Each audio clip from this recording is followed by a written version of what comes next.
this is my opinion, in order for us to happily achieve, we really have to get an understanding of how dopamine works. Yeah, that's right. That's right. It can be a friend or foe. Yes. And I think most people, including myself, I have a limited understanding. And I've been looking at dopamine, I want to say, for about 6 months. And I still Mm, say I have a limited understanding. And then the other thing that I found interesting is how these companies, social media companies specifically, are using their knowledge of dopamine to keep us addicted to their stuff. yeah, yeah. It's having a huge influence on our culture. It is. And I think that, we're starting to see some litigation. And Yeah. I think that eventually the government is going to have to make some kind of ruling or regulation, just like they do with beer, or I should say liquor and cigarettes. Cigarettes, absolutely. Yes. They're going to have to do the same thing with A- social media. It's Yeah. dangerous. And maybe also highly processed food. Oh my That's gosh. another industry that has really capitalized on their understanding of dopamine to really bring us to a place where we're not acting in our own best interest. Yes. I had a very scary uh, experience. And you hear all the conspiracies about how they're making food addictive and all the stuff that goes with it, right? And I always thought that was a little nonsense, and I understand that they want to enhance the flavor, but to think that these people are making things addictive. And I bought a large bag, the family size, because at that time it was myself, my wife, and 5 kids. So we bought the large family size bag of veggie chips. And Those are healthy, huh?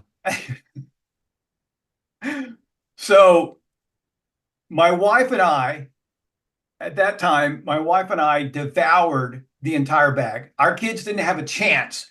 And Yeah. that's when I realized that this addictive thing that these guys are doing is real. Never bought the stuff again. Because I Wow. I consider myself somebody that has a little bit of discipline and a little bit of control, but this stuff hit me like, I don't know, just it just hit me hard. And we sat there and we ate a whole bag of this crap. Yeah. Yeah. Salt and refined carbohydrate. And oil. It's a deadly Yes. combination. Man, it is incredible. All right, so I'm excited to have you here. I want to make a short intro, and then I want to get into this because it is just phenomenal, and I think people are just unaware of what's happening with their dopamine, what's happening in their brain. Yeah. Yeah. All right, here we go. Welcome, welcome everybody. I am excited today on the show, Daniel Lieberman, Dr. Daniel Z. Lieberman. He's the Senior Vice President for Mental Health at Hims and Hers Health and Clinical Professor of Psychiatry at George Washington University. He's also the author of the best-selling book, The Molecule of More, and he's got another book out, but today we're going to focus on The Molecule of More. If you want to know about his other book, it's called Spellbound: Modern Science, Ancient Magic, and the Hidden Potential of the Unconscious Mind. Dr. Lieberman, welcome to the show. Thanks so much for having me. This has been such an eye-opening book in so many different ways. As I told you earlier, I've been looking at dopamine and trying to get a handle on what dopamine really is, at least how I perceive it to be and how I can use it. But in your book, The Molecule of More, it really opens my mind anyway. It opens the mind to how our brains are really wired for more and desire, and really that dopamine is this unquenchable fire, right? Yeah, absolutely. I learned so much about dopamine writing this book. I started my career as an addiction psychiatrist. And of course, I was dealing with dopamine all the time because that's what makes things addictive, is its ability to stimulate dopamine in a particular circuit in the human brain. So I thought I was going to be writing a book about sex and drugs and rock and roll. And that's a really big part of dopamine, but I discovered that it is only a part, and there's actually so much more to it than that. Yeah, that's incredible. It's good to get that background about you being looking at it from an addiction standpoint of view. It is um, such a powerful influencer, right? I mean, it controls everything, and it just blows me away. So again, the book is called The Molecule of More. I would urge everybody to go check it out. It's also available on your favorite what do you call it, audiobooks. So all right, one of the things that kind of bothered me a little bit was that we really think of ourselves as these rational creatures, but we're really not. I mean, your book clearly demonstrates that we are more reactive than anything else. Yeah, rationality is so powerful. In some ways, it's what sets human beings apart from the other animals. It allows us to think abstractly about things like mathematics and philosophy and justice and all of those wonderful things. But it's important to remember that, yes, we're human, but we are also animals. And we're influenced by our neurobiology, how our brain functions. And if we don't appreciate that, if we don't learn to, I would say, team up with the animal side of our nature, we're going to be totally out of control of our life.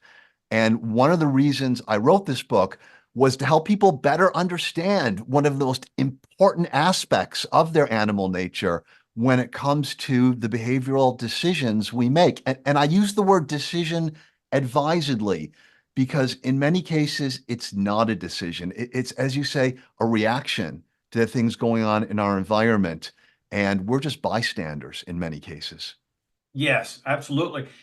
And what's interesting to me, again, I look at things from a completely different lens now.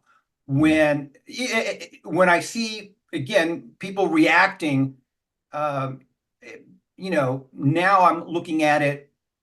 They're reacting this way because of these chemicals that are in our body. So, and I want to talk about this because you start off the book explaining these chemicals, and I love the labels you put on it. The down chemicals, which kind of help us to be in the present, and then we have the other chemicals, which give us these what do you call it? These pursuits for being liked and really cause us to desire these things. So talk about these two chemicals or series of chemicals, the down chemicals and the up chemicals. Right. So our current understanding of dopamine can be traced back to a kind of strange place. And it's the way the human brain divides three-dimensional space. So when we look down, we look into what's called the peripersonal space. That's the space around us that is within arm's reach. And the things in the peripersonal space are generally things that we own, that we have control over. And when we interact with them, they're right here, and we interact with them in the present moment. So these might be things like a cup of coffee in your hand, or your cell phone, or your purse, or your wallet, or a pen, things that you have right here, right now, in the present moment. Now, when we look up, on the other hand, we're looking out beyond the peripersonal space into the extrapersonal space, things that are beyond our arm's reach. These are things that we don't have. These are things that we cannot interact with right now. What we can do is we can desire them and we can plan how to get them, but these things are not real because they're not in the present moment. I shouldn't say they're not real. Our interactions with them are not real. Any interaction that takes place is going to take place in the future. Now, we have two sets of brain chemicals, we call them neurotransmitters, to process these two different three-dimensional spaces. The peripersonal space, which we call the here and now, are chemicals like serotonin that affects mood, oxytocin that orients our attention to relationships. Relating to other people takes place in the present moment. It can also be things like endorphin and endocannabinoid, things that give us happiness and satisfaction. When we look out into the extrapersonal space, the world of the future, the things that might be but are not yet, um, it's one neurochemical that guides our brain processing, and that is dopamine. And dopamine orients us to the future. And because it is a result of evolution, its job is to keep us alive and reproducing. So it's not just any future. It is a future of greater abundance that dopamine is focused on. And that's why we call the book The Molecule of More. Dopamine is always trying to make our future more secure, more prosperous. And one of the things and there's two important things that follows from this. One is dopamine can never be satisfied. That's not its role. Its role is always to look for more and better. The other thing is that when you pursue something that your dopamine says you want, whether it's a bigger paycheck, a new girlfriend, a new car, a new cell phone, once you get it and it moves from the future to the present, dopamine shuts off because dopamine is not designed to process things in the present. And so the way we feel about something when we don't have it and want it compared to when we have it are very, very different things. And that gets people into a lot of trouble. Yeah, absolutely. And I just took this note. The what do you call it? The molecule of more. That what I find interesting about this. Every now and then, you'll see this in a movie, in a book, and even in some universities. There'll be a lecture and they're talking about, maybe they're talking about wealth or abundance or something like that. And somebody sooner or later will ask, well, when is enough enough? So based on dopamine, there is never enough. There's always, like you said, you want more security. It's not just that you want more money. Yes, that's part of it. But some people, that's a game for them. That's the way they get their dopamine hit. But like you said, it could be more security, more fitness, more love, more of whatever. So we're wired to have more until we're dead. And you know what? That was a great strategy for our evolutionary ancestors. They were always living on the brink of starvation. Right. And if one day they sat down and said, oh, I'm satisfied, they'd be dead in a few days, probably. And so they had to constantly keep pursuing to avoid starvation. Now, today things are different.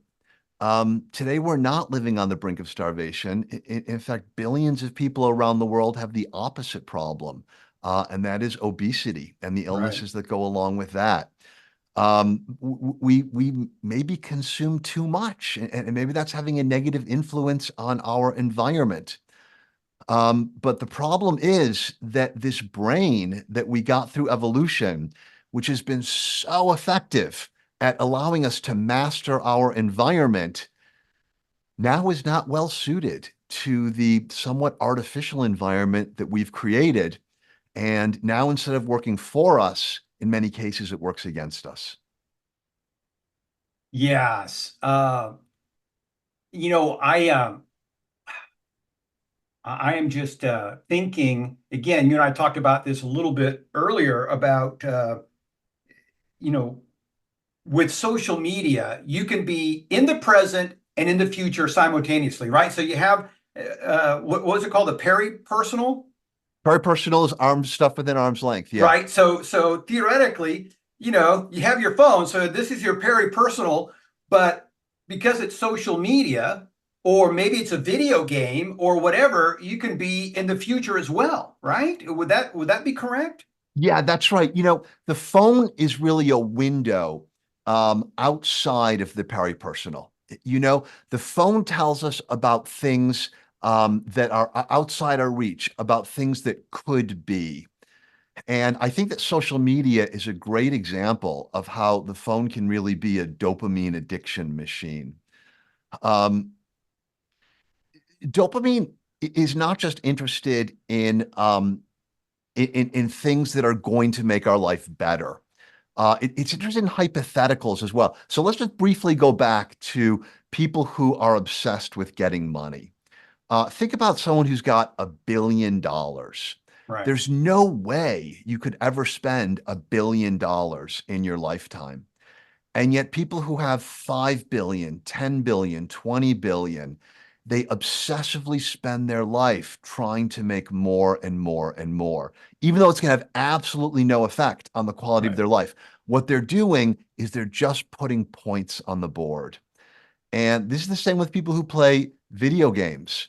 It's not leading to anything practical or concrete. It's just that score is going up. And yet, people work for hours. They'll give up sleep. They'll give up meals. They'll give up friendships. They'll blow off work obligations because they want to play video games. The rich guys, they blow off their families. They sacrifice everything to make money that they don't even need. So dopamine can be very compulsive. And that's what these social media people have tapped into. They've gotten a lot of people addicted to likes, addicted to views, addicted to followers. For some very few people, this translates into money. For 99% of social media users, it's kind of useless. Right. It's like a can of Pepsi. It's empty calories that ultimately give you a little tiny buzz for a very few minutes, and then it's not enough. I need another 1,000 followers. I need Right. another dozen likes. You get on that treadmill and you can't get off. And what's interesting, I just remembered when I first got onto Facebook, and some of you guys might remember this, Facebook had a thumbs up and a thumbs down. They got rid of the thumbs down because that would be disappointing to people. They started realizing, hey, if we give everybody only the choice of a heart or a thumbs up, that's going to be less negativity. So we're going to be more liked and we're going to become more addictive. They started realizing, as you said, we can start engineering this dopamine fix and we're going to keep people on there forever. And I remember it made the news when the guy, I can't remember his name, I believe he worked for Google, but he created that, what we call doom scrolling. They Yeah, call it, it forever never scrolling. ends. It Yeah. never ends because, I mean, and we've all done this. I don't care how smart you are. We've all started scrolling around bedtime. And then before we know it, it's 3 o'clock in the morning and And time has gone by like that. yeah, one of the amazing things about it is you can be doing it and you can be aware that your mood is dropping. You're Yes. feeling more and more dysphoric. You're feeling guilty about wasting all this time, and yet you cannot stop. And that's one of the effects of stimulating dopamine. Cocaine addicts, cocaine stimulates dopamine very, very powerfully, will sometimes tell you that when they do cocaine, they don't get pleasure anymore. And they started doing it because it was so pleasurable, and they thought they were doing it because it gave them pleasure. But at some point during the course of the addiction, it stops giving them pleasure, and yet they still do it. And I think we see the same thing with social media. People can be bored, they can be unhappy, they can be lonely, and they're aware that engaging on the social media is making this more and more severe, and yet they're unable to stop. Yeah. I think that's a great description of addiction. If something is hurting you, but yet you can't stop, that should tell you everything you need to know. That's right. That wipes rationality right off the board. A rational person would say, if it hurts me, I stop. It's child's play, of course.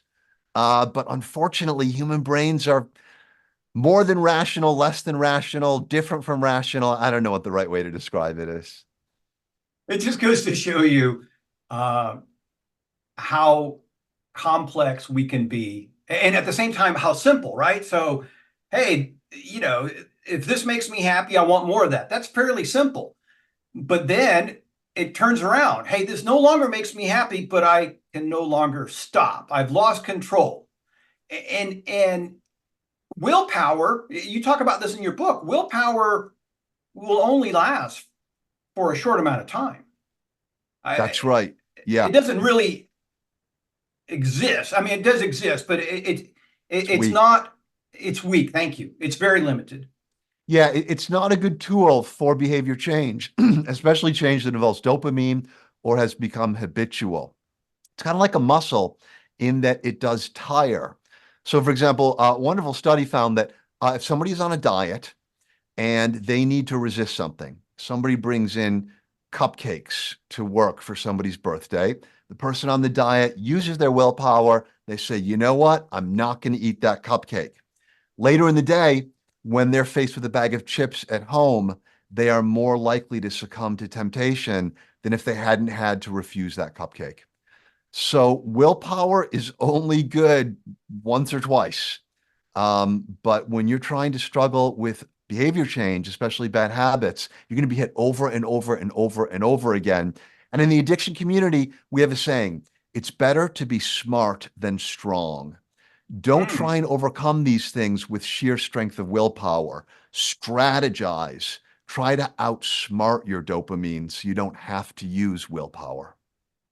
Yes, I love that. It's better to be smart. No, it's, yeah, better Yeah. to be smart than strong. Yeah, I love that. That's great. Yeah. All right. So I guess for those of us who aren't quite grasping how dopamine works, because it's like, again, it's both good and bad. What's the simplest way of explaining how dopamine works?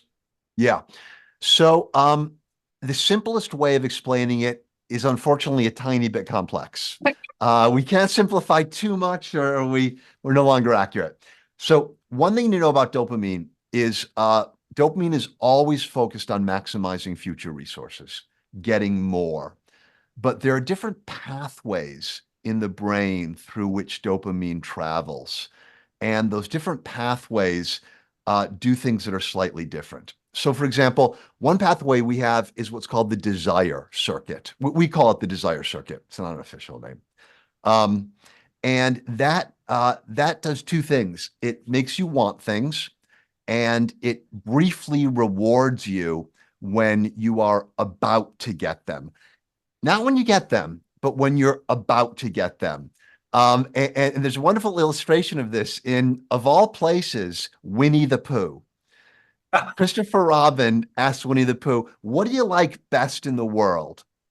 And Winnie the Pooh is about to say eating honey, not surprisingly, Right. when he stops and he realizes that there's a moment just before he begins to eat honey that's better than actually eating the honey itself, but he doesn't know what it's called. And what it's called is dopamine.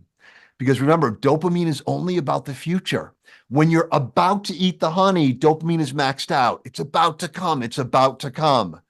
Once you start eating it, dopamine shuts down. Now, a sophisticated user of their brain is going to shift over to paying it from paying attention to dopamine now to paying attention to the activities of things like endorphin and endocannabinoid.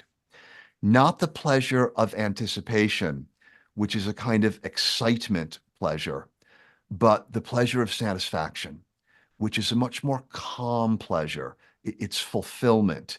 It's saying, this is enough. Here I am in the present moment, enjoying what I worked for. And it sounds easier than it is because our culture is so focused on dopamine. What's new? What's improved? What's next? What more can we do? That in some ways, our ability to experience here and now pleasure has atrophied. Um, there's no profit to be made in helping people enjoy here and now pleasures because that's about what you have. Right. It's not about what you don't have. And so we're constantly bombarded by messages of those here and now pleasures are not worth it. They're trivial. Focus on the dopamine pleasures. Open up your wallet, pull out your credit card, and get more.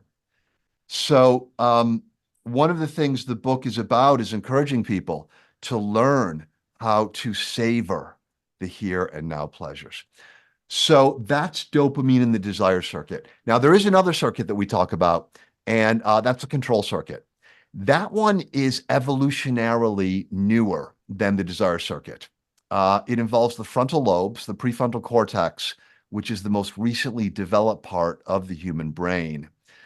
And that helps us maximize future resources, not through desire and reward, but rather through abstract planning. All right. So, for example, if I want a bag of chips, I can just go to the pantry and grab it. But if I want a promotion, that's more complex. That's going to take longer. If I want to fly a rocket to the moon, I've got to plan far in advance, break it down into intermediary steps, and use abstract concepts like the laws of physics, the laws of chemistry, mathematics, weather forecasting, all of these things. This is still dopamine, even though it's not about desire, but it's about planning and logic and rationality. And that's a function of dopamine that most people aren't as familiar with. But I think if we look at an illness in which that circuit doesn't work very well, it becomes more clear. And that's ADHD. People Hmm. with ADHD, their frontal lobe dopamine is not functioning the way it should. And so it's very hard for them to plan. They're impulsive. They can't control those desire impulses and say, you know what? Eating the cupcake now will give me immediate pleasure, but not eating it will give me long-term gain of being healthier. People with ADHD have trouble with that because that's frontal dopamine. And so what we do is we give them dopamine boosting drugs like Adderall and Ritalin, essentially amphetamine. And you would think that that would make them more impulsive because when people get high on stimulants, they act in crazy ways, but Right. it doesn't. It makes them less impulsive, gives them control, allows them to do more long-term planning. Wow. So is somebody that has HDHD, are they going to be more susceptible to addictive type stuff like social media, pornography, food, drugs than somebody who doesn't have ADHD? Is it ADHD? ADHD, or we can say ADD, attention deficit ADD. disorder. That's more Yeah. familiar. Yeah. Yes. People with ADD have a very high risk of developing addictive disorders. And, many years ago, psychiatrists proposed giving amphetamines to young people with ADD. And initially, there was a lot of concern about that. The concern was that amphetamine is an addictive drug. Oh, really? Uh, Okay. yeah, the Drug Enforcement Agency schedules it in the same category as opioids, which we know is extremely addictive. And they said, look, these kids are at high risk of addiction. Let's not give them an addictive drug. That seems like a very foolish thing to do. Um, but the brain is always surprising, and you can't really guess. You've got to test. And so they did test it. They gave some kids amphetamine, some kids a placebo, and they watched for addictive behaviors. And what they found was very surprising. They found that the earlier the amphetamine was started and the higher dose it was given at, the less addictive behaviors you saw. So, ironically, this drug that is addictive for people who misuse it protects against addiction when it's used in a medically appropriate way. Wow, that's incredible. And the reason is because the addictive behaviors in people with ADD is a result of weak dopamine in the frontal lobes. This boosts it up and it gives them control. It allows them to look farther into the future than their impulsivity would typically do. I'm reminded of this quote about the journey, right? Uh, that you have to enjoy the journey. Yeah. That the journey has to be as fulfilling or as enjoy as in yeah, you have to enjoy it or be as fulfilled by the journey than the destination. And I'm trying to, it's like, what is it? The To journey is travel, more important. hopefully, is better than to arrive. Yes. And back to Winnie the Pooh. First of all, it's funny that you pulled that out of there, but at the same time, it's a very real life lesson that's embedded in this children's book. It is. Winnie the Pooh contains so much wisdom. There you go, the wisdom of Winnie the Pooh. But you're right. It's so important to enjoy the journey, to not always be looking at what am I going to get at the end, but rather what kind of good things are happening right now. And one reason why it's so important not to be totally focused on what you're going to get at the end of all your hard work is because when you get it, there's a very good chance you're not going to enjoy it. One great example of that is buyer's remorse. Years ago, I bought a new car, Mazda Miata, which I absolutely adore. It's now almost 20 years old, and it's my anyway. Um, Before I bought it, I would spend hours on the internet, on these Miata forums, reading all about it, and it gave me so much pleasure anticipating it. Then when I got it, I enjoyed it, but it wasn't the same. I was no longer obsessed with it. Um, Not too long ago, I bought a virtual reality goggles, a Meta a Meta Quest, a Meta Right. Quest. Yeah. And I was so excited and I was imagining how cool it would be. I got it. I used it once and I haven't used it since. So, in some ways, our imagination of what could be is so much more satisfying than what really is. And so to say, we don't want to play the if only game. If only I get this promotion. If only I win the love of this wonderful person. If only I get this new cell phone, then I'll be happy. No, you will never be happy playing the if only game. You've got to enjoy the journey. Man, that is wild. That is so significant. I hope people pick up on that. All right, real quick, since you mentioned the goggles and our mind can be manipulated or tricked with augmented reality and these 3D games and processes, is that going to be an issue for us as humans later on? I guess it has the same ability to get us addicted in that world than in just like people are now addicted to video games without using the goggles, right? I mean, I see some good with augmented reality, but at the same time, I could see people that sooner or later won't be able to function without their goggles on. You know, I may be a pessimist, but I think that augmented reality and artificial intelligence is going to mean the end of the human race within 10 or 20 generations, maybe sooner. And here's why. Already, the birth rate is falling in industrialized countries, every single industrialized country around the world. There is not one that is producing, on average, 2.1 children per female in order just to simply maintain a stable population. Even among developing countries, the birth rate has fallen below replacement in many of them. Many countries are now bribing their citizens to have children. Why are the birth rates falling? Well, it's because dopamine has given us so many other things to do besides raising children. Recently, a friend of mine, a young woman, got married, and I said, "Hey, you gonna have kids?" And she goes, "No." And I said, "Why not?" And she goes, "More money for my husband and I, right? More money for gadgets, more money for restaurants, more money for overseas vacations. Having kids is very, very hard. All right, Yes, it so is. kids are out the window. Nobody wants them anymore. What's going to go out the window next is human relationships. Human relationships are very, very difficult. They're very imperfect, and they're not about dopamine. They can only be enjoyed in the here and now, which we're no longer good at. Right. Um, we now have AI girlfriends. Just saw an Yes. article about someone's predicting this is going to be $1 billion. AI girlfriends going to be $1 billion industry very soon. interviewed a guy who's spending $10,000 a month on sites that offer AI girlfriends. Wow. Um, once they're robots,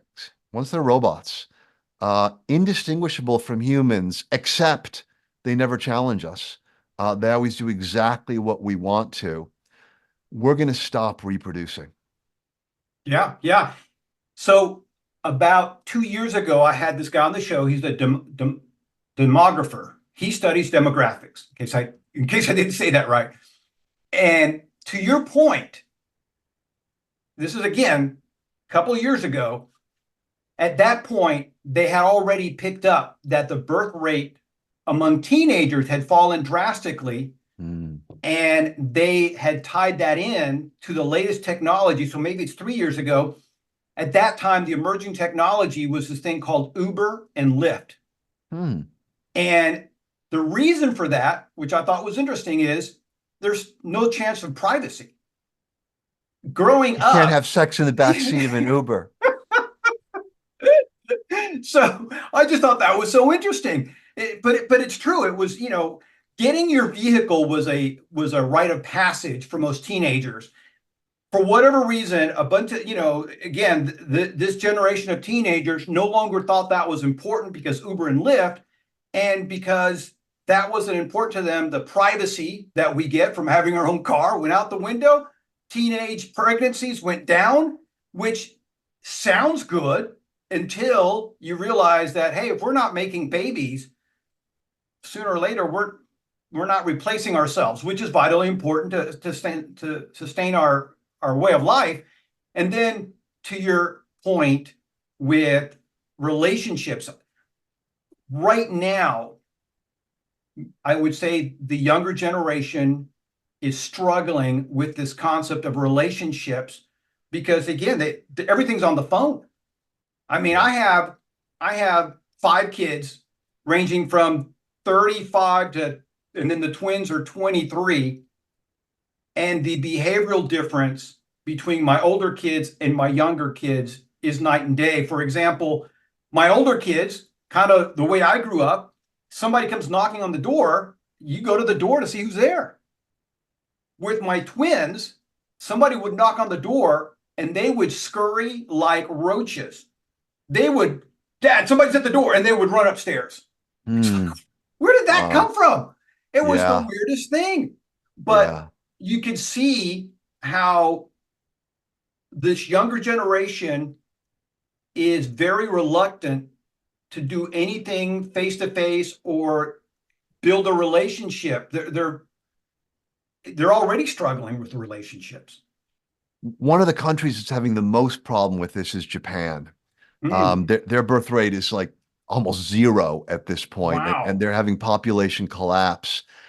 And one young man, one Japanese young man, was asked, "Why don't you have a girlfriend?"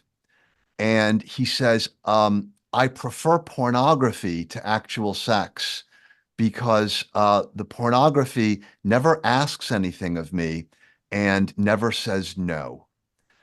So, for most people, a pornographic video isn't going to do it. But what about when you've got an interactive avatar that only says things that are supportive, only says things that are positive?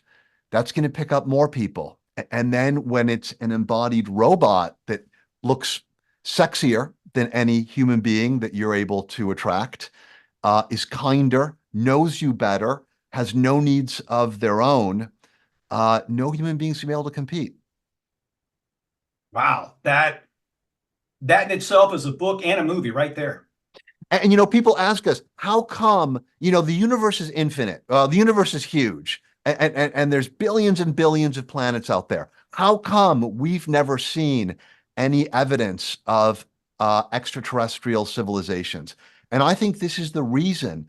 Once a civilization becomes advanced enough to start moving through space, they also become advanced enough to build quote unquote reproductive partners who don't actually reproduce and they go extinct. I wonder if that's what happened to the Mayans. Supposedly they were way advanced and they had their own they had that the Mayan calendar, and maybe that's what happened to the Egyptian people with their fancy pyramids. But that's an interesting idea, and but it's so true. I mean, it does not take a huge jump to think that, first of all, our kids, our younger kids, are struggling making relationships. They fear face-to-face interaction. Here comes another way that they don't have to interact with real humans, meaning they can do it with augmented reality or AI or a robot. And yeah, then no more babies. Uh, I think that you're right. I mean, I've never thought about that, but certainly within a few years, we no longer exist. We may get 5 generations out of the human race, Wow. and then that's the end. That's so incredible. And it's frightening. And this is again where the government is going to have to come in and really lay down some regulations because it's going to spread like wildfire. I mean, as it is, we've been talking about social media, and social media is linked to suicide, depression, uh, all of these learning disabilities, and we're seeing litigation, class actions against these companies because they specifically knew how to trigger or manipulate our dopamine to keep us there scrolling all night. So the government's going to have to eventually step in, or all these lawsuits are eventually going to kill the social media companies. But something's going to have to be done because I totally believe with that what you just said. Robots are in our future. They're already uh, becoming more and more advanced. There, you can go on YouTube and type in female robot, and they're already looking pretty good.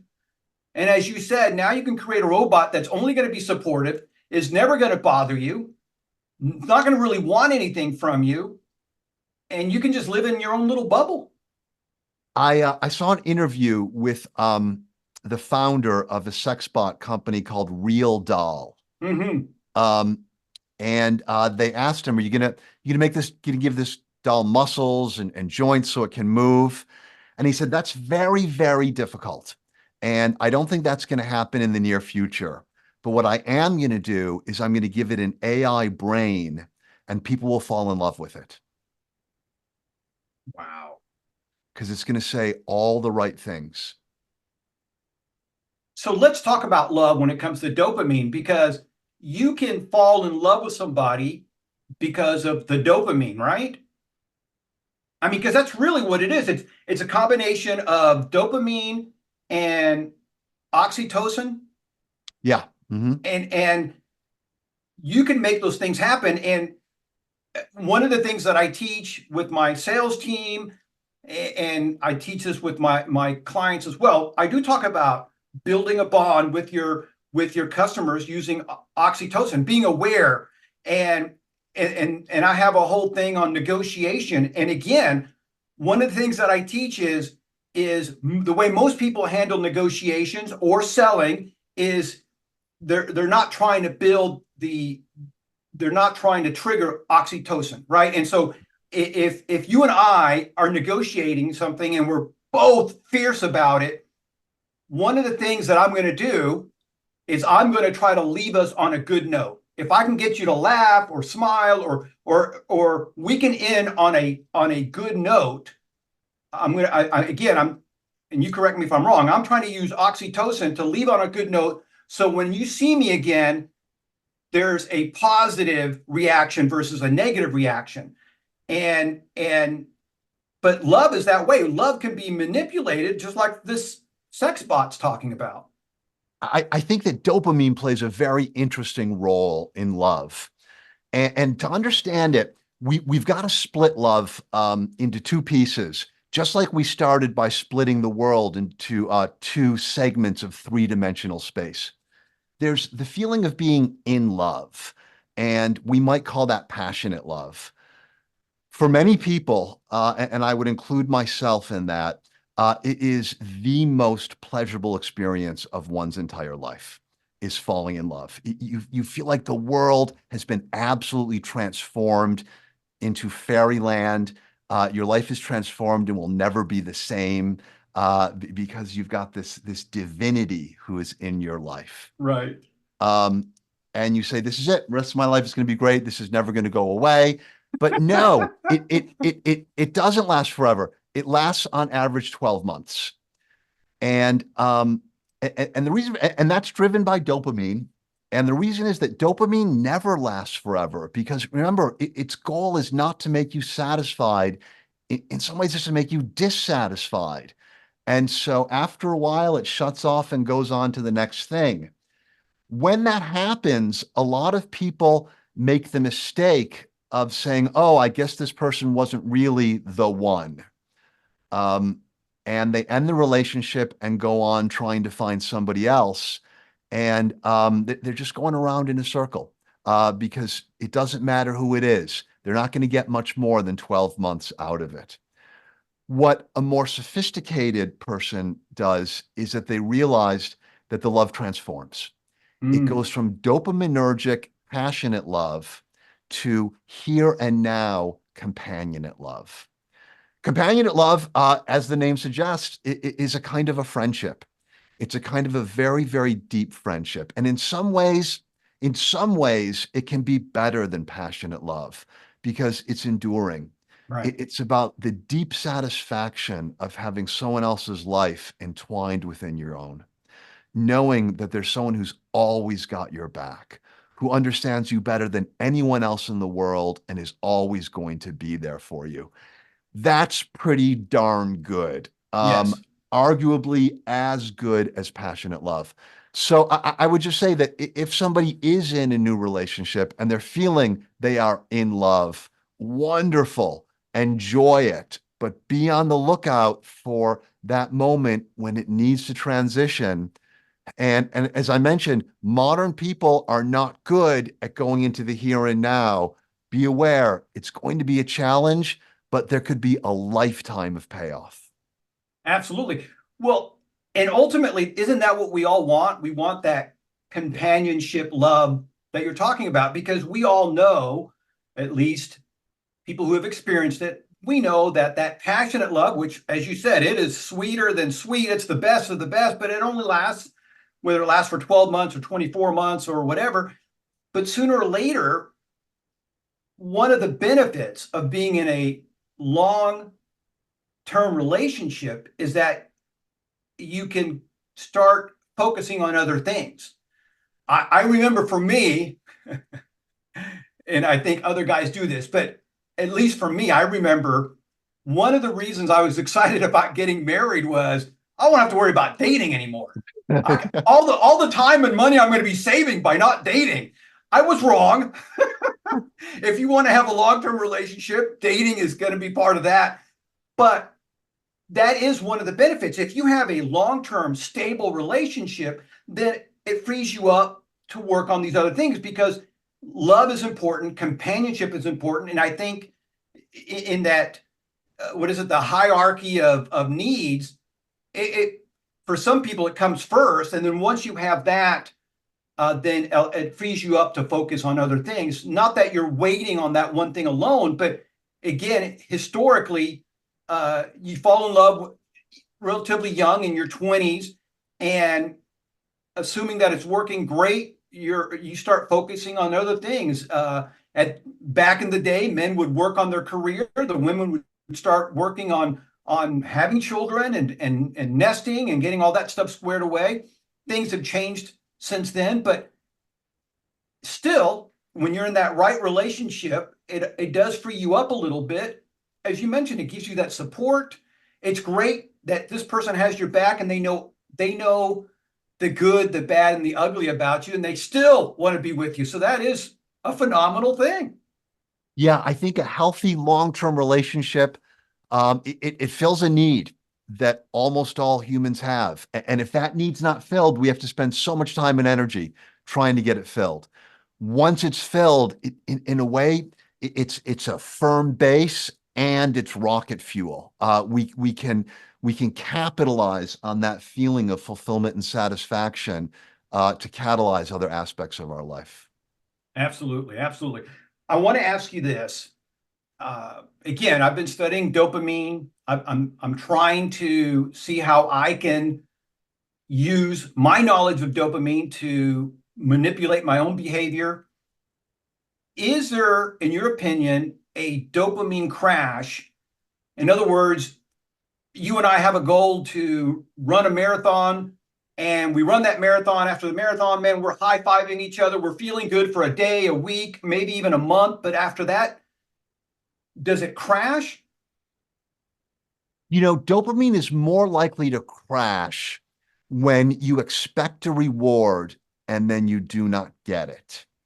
And there are few things in life that are more upsetting than that. For example, if I were to tell you right now, hey, I got some bad news. I was going to give you a new car, but now I'm not. You're kind of like, well, okay, fine. I don't care. I wasn't expecting it. Right. But you know, if you were working at a corporation and you were expecting a promotion and somebody else got it, that would be pretty devastating. Um, a very simple example is you're waiting in line at Starbucks for your cup of coffee and muffin that you have every day. Your cell phone goes off. Your boss says there's a crisis coming right now. Drop everything, and you don't get your muffin and coffee. We might feel like a baby, but it's kind of a big deal. I didn't get every single morning I get my coffee and muffin. This is the greatest injustice in the history of the world. That's what crashes dopamine. When you expect a reward, you don't get it. Conversely, what pops dopamine is when you get an unexpected reward. So, for example, if I get a $1,000 bonus, I'm like, whoa, that's fantastic. But if I get a $1,000 raise, 6 months down the line, there's the extra $1,000 in my paycheck. It does nothing for me Right. because expected. And dopamine only works with stuff that you don't have yet. So, but to your point, there can be dopamine crashes. There can also be dopamine desensitization. All right. Explain that So one. if we are always artificially stimulating our dopamine with social media likes, with junk food, with pornography, we desensitize it. And everyday rewards like, oh, your spouse cooked you a nice dinner, it doesn't do that much because you desensitized it with the hard liquor of junk food, pornography, and social media. So we need to watch out for that. The more we engage in those cheap thrills, the harder it is to be happy with everyday life. Yeah, that makes a lot of sense to me. And to your point earlier, we live in a world that is abundant with cheap thrills. Yeah. I mean, it is amazing to me what as humans we can become addicted to anything. I mean, it could be dangerous. It can be, you know, drugs and food. That's fairly understandable. It's fairly easy. Again, they're abundant. But then we have people who they call them adrenaline junkies, right? They put themselves in harm's way and they're addicted to that. It's a big rush. Yeah. I mean, I think of Evil Knievel, who I think has Broke every reportedly bone in his body, every I bone, think. he wouldn't stop. And then there's a gentleman named Ronnie Coleman. He's an 8-time Mr. Olympia. I don't know if you're familiar with this guy. No. Oh, so this to me is a great example of addiction. I love this guy. He's an awesome individual. I've interviewed him several times. Just a sweet man. Uh, at the peak of his athletic career, he squatted 800 pounds for 2 reps. He was a big guy, like 350 pounds, just a monster of a man. And he's had both of his hips replaced. Mm. At He's had at one point he had 4 screws put into his back. He he wouldn't stop lifting. Wow. He continued to lift, and he was lifting so aggressively that he snapped all four screws. So And I that imagine he wasn't satisfied lifting the same weight every day. It had to be more weight and more weight and more weight. yes, Yeah. yes. Because And the old weight doesn't give you dopamine anymore. that's right. That's right. And look, if any of you guys take anything away from today's interview, is you have to be aware of what you're doing. I mean, you again, we can and I want to get into this a little bit more. We can manipulate or train our dopamine or how we react, but we have to be aware of some of the things that we may be addicted to. It could be something as simple as social media. That's, I don't want to say it's what do you call it, non-harmful. It's still harmful, but not compared to hurting yourself by jumping over the Grand Canyon in a rocket ship. But anyway, so Ronnie Coleman, he eventually stopped lifting weights. He was in a wheelchair for a while, and when you ask him, "Hey, do you regret any of that?" No, I don't. And to the point, I get that because look, he made history. 8-time Mr. Olympia, tons of awards, tons of money. Uh, a lot of us will do crazier things for minimal recognition. So anyway, but it is just amazing to me. The more I study dopamine, the more I realize that we can become addicted to anything. We can lose control like that. And I just want to pick up something you said that I thought was so important. And that is about being aware. You know, a lot of times we don't pay attention to what's going on inside our own head. But in some ways, that's like leaving a puppy alone in your apartment when you go out. You got to monitor it because it's wild and it's going to cause damage if you don't. And so, one thing that I think is useful, I found useful that I started doing when I wrote the book is I would ask myself, is this a dopamine moment or a here and now moment? So, when I'm working, that's a dopamine moment. I'm creating things that are new. I'm creating a better future. But when I get home at night and I spend time with my family, that's a here and now moment. And all too often, when I'm with my family, I'm stuck in dopamine mode. What did Mm, I forget to do at work? What do I need to do tomorrow? What do I want to get that's going to make my life happier? What are the things I need? And I started trying to get myself more into those here and now moments when I was in a here and now situation. And also when I was in a dopamine moment pursuing more, I would also ask myself, am I behaving instinctively or am I behaving rationally? Um, I'm heading to the kitchen to get some chips. Why? Is it because I believe eating a bag of chips is a good idea, or am I being led by the nose by my dopamine? And just trying to be a little bit more aware of what's going on, what's influencing my behavior, and whether that's really what's best for me. wow. Yes, absolutely. I love this idea. This explains so much, especially for people who are competitive or high achievers, because I think most people who are in that frame, entrepreneurs, people who are, you know, looking at how can I get more, you get home, but you're not fully present. The people who are able to afford beach houses are the ones who are incapable of enjoying them. They're not going to sit on the sand and watch the sunset and enjoy the beauty. If they're out on the beach at all, they got their laptop out and they're writing emails. Yes. But you know what? That's enjoyable. Look, to be able to say that I was at my beach house wheeling and dealing on the beach, that is enjoyable. Now, I will say that if you're on the beach with your laptop and your family's there and you can't put away the laptop or the phone, again, we're back to an addiction. I Yeah. have I have a friend of mine, Jason, and we make fun of him because this guy is addicted Mm. and he is struggling with putting that phone down. And he'll check it, all the time. It's like, dude, your phone isn't even making noise. What are you checking it for? Yeah. And it's just so funny. Just But checking it for a little dopamine buzz. yes, but I like this idea of again back to questioning why we're doing something. Is Yeah. this because I need a dopamine hit, or do I really need a bag of chips? Because we never really need a bag of chips. I mean, we might need some protein, we might need some carbs, and we might need some fats, but we don't need processed carbs or processed fats. That's Yeah. terrible. If you want to eat a bag of chips, eat the bag of chips, but do it deliberately. Say, Yes. all right, this weekend, Saturday, I am going to have a sensible serving of chips because I enjoy chips.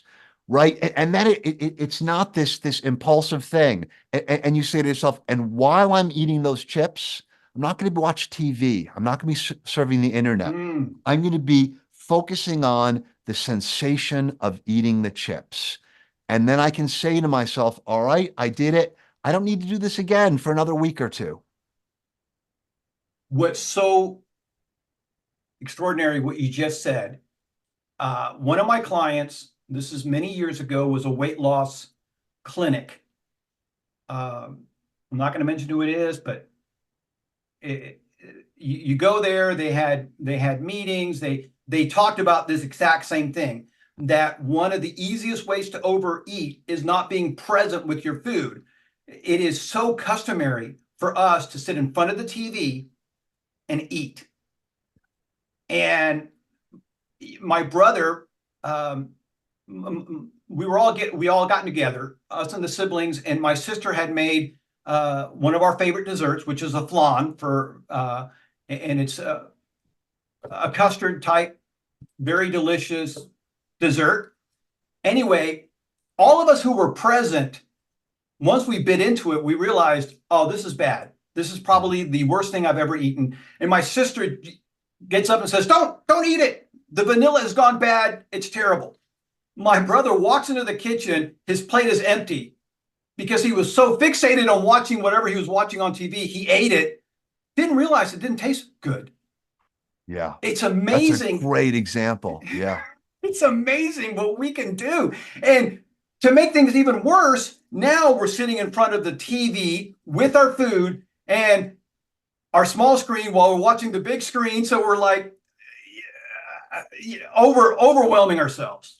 I recently spoke to someone who writes for TV, for Netflix, and they said that they can't write interesting, complex storylines anymore because now the TV is called the second screen. The Yes. only thing that he was allowed to write is stuff that people could get the gist of while not paying attention to it. And he said it was so frustrating. He can't tell good stories anymore. I heard that. It is amazing. And the sad part is that they're catering to it. Yeah. Which again, look, as we want to make our customers happy, but at the same time, there are companies out there that say, look, this is what we do, this is how we do it. If you don't like it, this our company is no longer for you. And I think that Netflix, I do understand their point of view. I mean, if you're dealing with somebody who has multiple screens going on or has attention deficit, they're not going to pay attention. No. We are we are in so much trouble, aren't we? If you're a businessman, you've got to find the balance point. To some degree, you've got to give the customer what they want, or you go out of business. Yes. But you also got to have some ethics because the reason you're in business is ultimately to find happiness for yourself. Yes. And if you're unethical, you're not going to be happy. Yes. Yes, absolutely. Absolutely. One of the things that you talk about in your book is glamour. And I want to talk about this because I had never heard this definition of glamour before, but to me, it's something that, again, needs to be discussed. Give us the definition of glamour and how it can hurt us. Yeah. So glamour is an interesting word. It comes from a word that meant to be hypnotized or enchanted, and not in a good way. You go to this place where there are fairies, and we think of fairies as being positive, but in the old days, they were very negative. They were very dangerous. And they put a spell on you, and you can no longer function properly. And in a way, that's what glamour does. Something is only glamorous if it's in the extra personal space, if it's triggering dopamine. So let me give you a few examples. You look up in the distance, you see a mountain. Oh my God, the mountain is majestic and absolutely beautiful. And you catch your breath, it's so beautiful. You go on top of that mountain, it's just a bunch of trees, and you look down in the valley, the sunny, warm valley. Oh my God, what a romantic view. You were just there wanting the mountain, right? Another example, you look up in the sky, you see an airplane, right? Oh boy, people on the airplane going to exciting places. How glamorous. You're on the airplane, it ain't glamorous at all, right? It's not all that different from being on a bus. Hollywood. You see Hollywood movie stars. Oh, they're all beautiful, they're all perfect, they're all witty, they're all passionate. No, no, they're not. Right. This is just the glamour of the makeup and the lighting and the director. Hollywood is actually a very tawdry place, Yes. characterized by sexual abuse and drug addiction and backstabbing and all that horrible thing. So glamour is dopaminergic. It only works if it's off in the distance. It only works when it's not real. I just love that definition so much. Uh, and you're right. I think that uh, Hollywood is a great embodiment of that definition of glamorous because anybody on the outside of Hollywood, like you said, they think, oh, this is all shiny and beautiful and it's so cool. But any of us who know anybody that works in the industry, you come to realize so these are some of the most vile people that, Yeah. and Recently, that, we've been hearing about all this childhood sexual abuse that goes yes, on, and nobody is surprised. And then recently there was it Weinstein or, yes, yeah, raping all these women. It's a vile, vile environment. absolutely. Yeah, Look at Bill Cosby. Who yeah, would have thought that America's dad? I mean, this guy was loved and beloved. He was everything. I mean, he changed TV multiple times. I remember the show that I first remembered Bill Cosby on was I Spy, I believe was the name of it, and it's the first time that you see a black man in a lead part in a TV series, and that was a big deal. And then later on when he had the Cosby Show and it showed him as as this successful professional married to another successful professional. and he was warm and War, wise yes, and wonderful, and that's who you think he is. yes, and then he is this serial rapist on this on this level that we have never seen before. Yeah, yeah, And I think again that is unfortunately, a good analogy of what Hollywood is really like, and that's why you see a lot of these Hollywood stars once they become big enough, they start setting the terms, and they'll no longer do this, and sometimes they're referred to as hard to work with because they have boundaries now. I'm not yeah, going to do I will not do a nude scene. I will not do this. I will do, I'm going to have boundaries, right. and you have to do that Yeah, because sometimes they're labeled hard to work with just because they refuse to go to bed with someone. yes, And that's the revenge, and their career is over.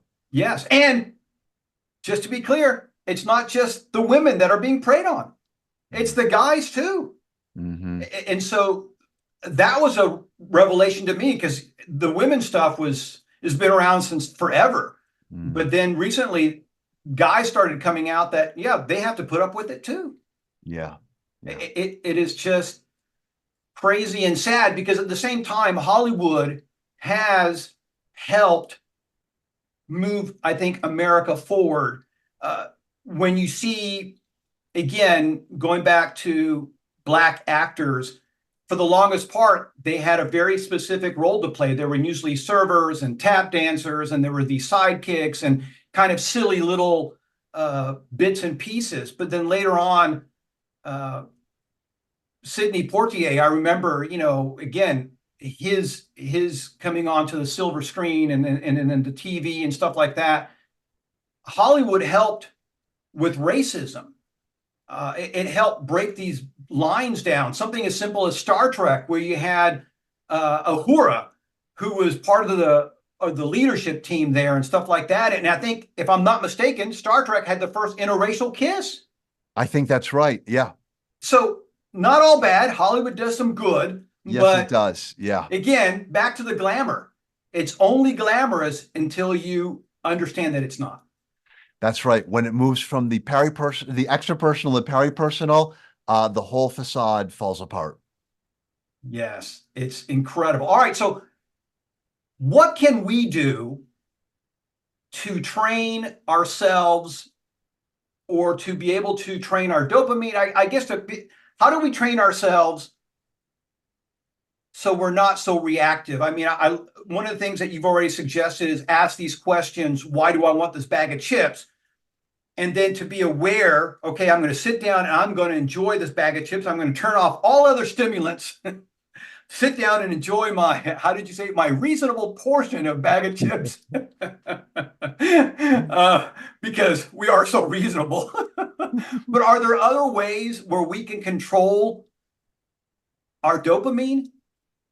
As I was researching and writing this book, I started meditating. I developed a meditation habit. Meditation does two things. One is that it strengthens the control dopamine in the frontal lobe because it's about focus and concentration. And that allows you to bring that desire circuit that makes you impulsive under better control. It also gets you better at being in the present moment and experiencing what's going on right here, right now, becoming more familiar with those here and now neurotransmitters. So meditation is hard. It's like exercise for the brain. And I think that developing a meditation habit is very similar to developing an exercise habit. In the beginning, you don't want to do it. But then once you're doing it, it feels good. And then once it's habitual, you feel bad if you miss a day. So it's difficult to get started, but there's a huge payoff. And I don't know if you need to do it that long. I'm doing it 10 minutes a day. And if I blow it off for a while, my kids can tell. I'm more reactive. I'm less chill. So just even 10 minutes a day seems to have some benefit. I could just hear them say, "Oh, Dad, you must have missed your meditation today." Oh, bless our kids, that's for sure. All right. When you were going through this, putting your book together, was there an unexpected surprise? Did you find something new that you weren't aware of? A lot, a lot. The first surprise was that it's not the chemical of sex and drugs and rock and roll.